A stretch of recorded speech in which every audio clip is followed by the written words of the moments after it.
আসসালামু আলাইকুম ওয়া রাহমাতুল্লাহি ওয়া বারাকাতুহু। আমার অ্যারাবিক চ্যানেলে আপনাদের সবাইকে স্বাগতম। আশা করি আপনারা অনেক ভালো আছেন। তো আগের মতো করে আজকে আমি আপনাদের সম্মুখে আরেকটা সূরা নিয়ে এসেছি। সেই সূরার নাম হচ্ছে কি সূরায়ে লাহাব। তাব্বাত ইয়াদা আবি লাহাব। সূরার প্রথম আয়াতে কি দেওয়া রয়েছে? তাব্বাত ইয়াদা আবি লাহাব। হ্যাঁ, তো এই সূরায় আজকে আপনাদের সম্মুখে তাজবিদ সহকারে সুন্দর করে ভালো করে বানান করে বুঝিয়ে দিব। তো আপনারা যদি ভালো করে সূরায়ে লাহাব ভালো করে শিখতে চান তাহলে এই ভিডিওটাকে স্কিপ না করে ভালো করে শেষ পর্যন্ত দেখেই থাকুন। যদি আপনারা ভালো করে শেষ পর্যন্ত দেখে নেন তাহলে কিন্তু আমি আশা করি আপনারা ভালো করে বুঝতে পারবেন। তো চলুন দেরি না করে আজকের ভিডিওটা আরম্ভ করি। বিসমিল্লাহির রহমানির রহিম। এখানে দেখতে পাচ্ছেন আমি প্রথম থেকে সুন্দর করে ভালো করে লিখে রেখে দিয়েছি আগের মতো করে, যাতে আমাদের সময় নষ্ট না হয়। এখানে দেখুন কিতাব দেওয়া রয়েছে, তো কিতাবে আপনারা ভালো করে লক্ষ্য করতে পারবেন। তো ভালো করে খেয়াল করবেন। সূরাতুল লাহাবি মাক্কিয়াহ। কোথায় নাজিল হয়েছে? মক্কাতে নাজিল হয়েছিল। সূরাতুল লাহাবি মাক্কিয়াহ। ভালো করে খেয়াল করবেন। বিসমিল্লাহির রহমানির রহিম। তাব্বাত ইয়াদা আবি লাহাবি ওয়া তাব। ভালো করে খেয়াল করবেন, আমি বানান করে শুনিয়ে দিচ্ছি। তা বা জবর তাব, তা বা জবর তাব, বা তা জবর বাত, তাব্বাত তাব্বাত। তাসদীদ হরফ কয়বার করে ব্যবহার হয়? দুইবার করে ব্যবহার হয়। তাব বা একবার উচ্চারণ হয়েছে, বাত কয়বার হলো? বাটা দুইবার করে উচ্চারণ হবে, কারণ বার উপরে তাসদীদ দেওয়া রয়েছে। তাব্বাত। ইয়া জবর ইয়া, দাল আলিফ জবর দা, হামজা জবর আ। এখানে দেখুন দাল আলিফ জবর দা, কিন্তু উপরে একটা চিহ্ন দেওয়া রয়েছে। তো এটা কি বোঝাচ্ছে ভালো করে খেয়াল করবেন। হ্যাঁ, এখানে দেখুন আলিফ মাদ্দা, আলিফ খালি তার আগের হরফে কি দেওয়া রয়েছে? একটা জবর দেওয়া রয়েছে। তো আলিফ খালি তার আগের হরফে যদি জবর দেওয়া থাকে তাহলে সেটা কি হবে? আলিফ মাদ্দা হবে। তো এই আলিফ মাদ্দার পরে কি দেওয়া রয়েছে? হামজা দেওয়া রয়েছে। কার আকারে? আলিফের আকারে। আর কয়টা কালিমার মধ্যে? দুইটা কালিমার মাঝখানে দেওয়া রয়েছে। ইয়াদা একটা অন্য কালেমা, আবি একটা অন্য কালেমা। তো এখানে কি হবে? এটা মধ্যে মুনফাসিল হবে, যেগুলো আপনাদেরকে ভালো করে আগেই বুঝিয়ে দিয়েছি। তো এটা কি হবে?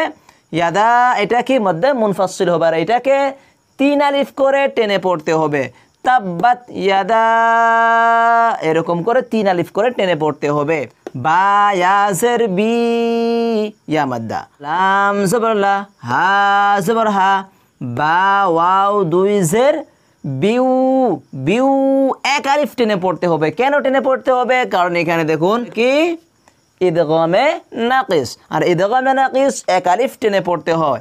2 জবর 2 জের 2 পেশের পরে যদি ইয়া ওয়াও মিম নুন, ইয়া ওয়াও মিম নুন, এই 4টে হরফ থেকে কোনো একটা হরফ যদি এসে যায় তাহলে সেটা 1 আলিফ টেনে পড়তে হবে। তো বা ওয়াও 2 জের বিউ, তারপর ওয়াও জবর ওয়া, বিউ ওয়া। তাসদীদের হরফ কয়বার ব্যবহার হয়?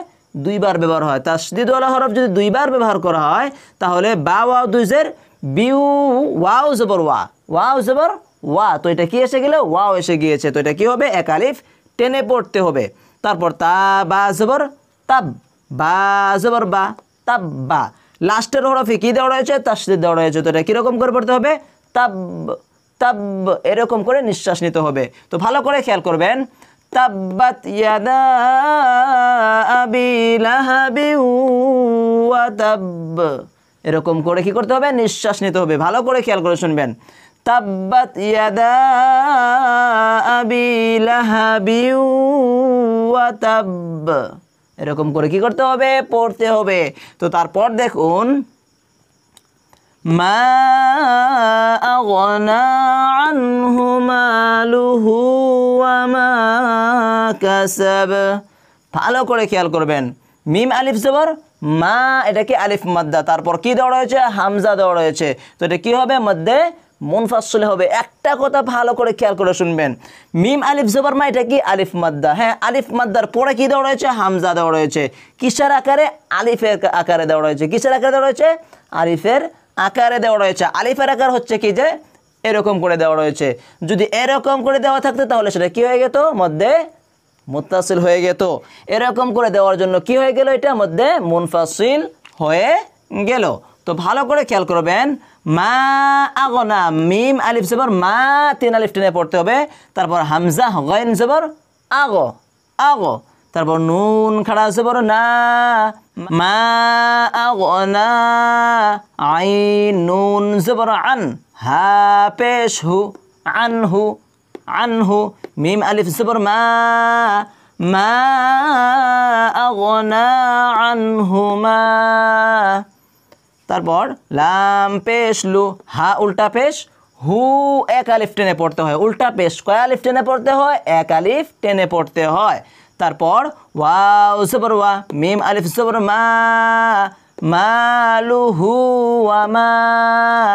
তারপর কাফ জবর কা, সিন জবর সা, বা জবর বা, মা আগনা আনহু মালুহু ওয়া মা কাসাব।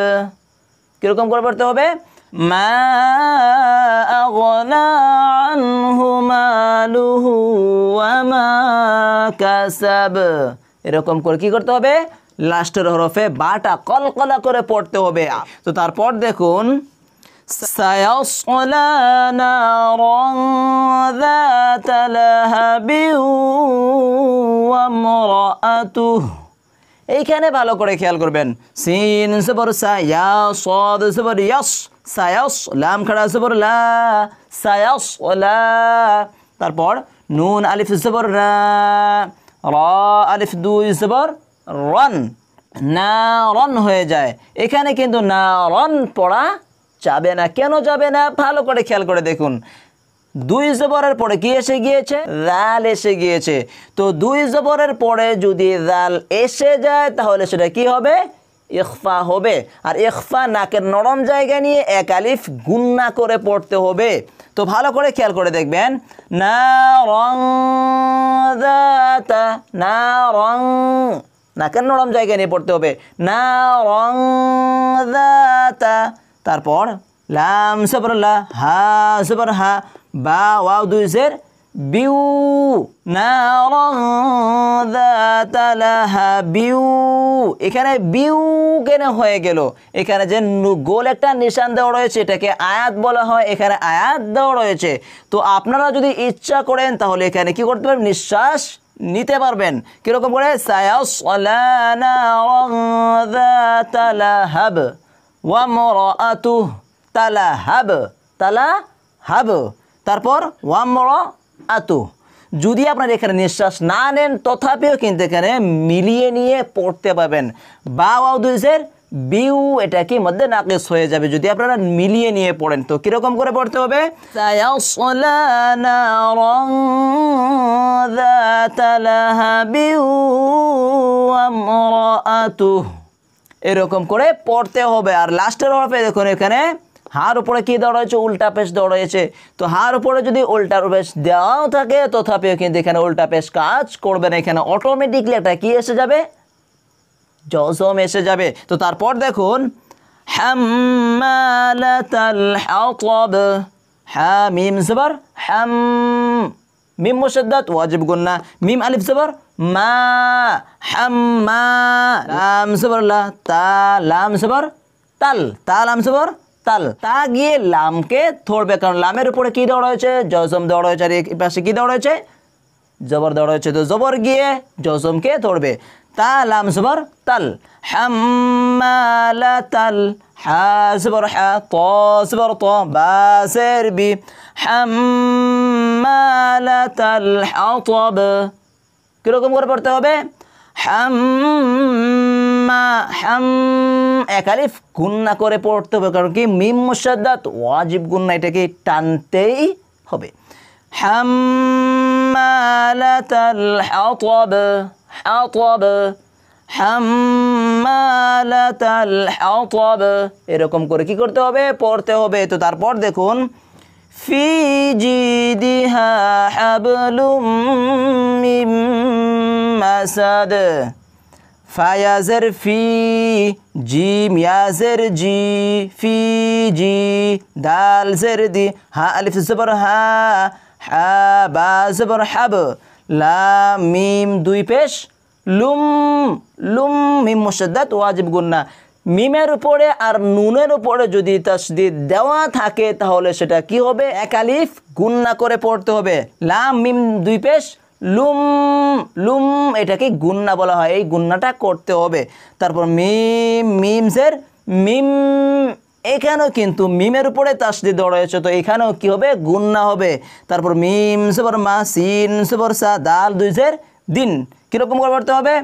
ফি জিদিহা হাবলুম মিন মাসাদ। ভালো করে খেয়াল করে শুনবেন, ফি জিদিহা হাবলুম মিন মাসাদ। তো আপনাদেরকে প্রথম থেকে ভালো করে শুনিয়ে দিব, ভালো করে খেয়াল করে শুনবেন, তো শুনে শুনে আমার সঙ্গে কি করবেন? প্র্যাকটিস করতে পারবেন। বিসমিল্লাহির রহমানির রহিম। তাব্বাত ইয়াদা আবি লাহাবিন ওয়া তাব, মা আগনা আনহু মালুহু ওয়া মা কাসাব, সায়াসলা নারান যাতা লাহাবিন ওয়া ইমরাআতুহু হাম্মালাতাল হাতাব, ফি জিদিহা হাবলুম মিন মাসাদ। এরকম করে কি করতে হবে? পড়তে হবে। তো আপনাদেরকে আমি প্রথম থেকেই সুন্দর করে ভালো করে শুনিয়ে দিয়েছি, আমি আশা করি আপনারা ভালো করে শুনে নিয়েছেন। তো এটাকে যদি আপনারা পরবর্তী প্র্যাকটিস করতে চান তাহলে এটাকে কি করতে পারবেন? স্ক্রিনশট করে রাখতে পারবেন। হ্যাঁ, তো আপনাদেরকে আমি সুন্দর করে ভালো করে বুঝিয়ে দিয়েছি, তো আমি আশা করি আপনারা ভালো করে বুঝতে পেরেছেন। আর হ্যাঁ, আপনাদের যদি বুঝতে একটু অসুবিধা হয়ে থাকে তাহলে আমাকে সুন্দর করে ভালো করে কমেন্ট করে জানিয়ে দেবেন। আর হ্যাঁ, আপনারা যদি আমার আগের ভিডিওগুলো না দেখে থাকেন তাহলে আমার আগের ভিডিওগুলো ভালো করে দেখে নেবেন, ওখানে কিন্তু আমি কায়দা শেষ করে দিয়েছি। আর হ্যাঁ, আপনারা যদি আমার এই চ্যানেলে নতুন হয়ে থাকেন তাহলে আমার এই চ্যানেলটাকে সাবস্ক্রাইব করে অল নোটিফিকেশন অন করে রাখবেন। আর যদি আপনারা ফেসবুকে দেখে থাকেন তাহলে ওখানে ফলো করে রাখবেন। তো আজকের জন্য এই পর্যন্তই, দেখা হচ্ছে আর একটা পরবর্তী ভিডিওতে। তো এখনের জন্য আসসালামু আলাইকুম।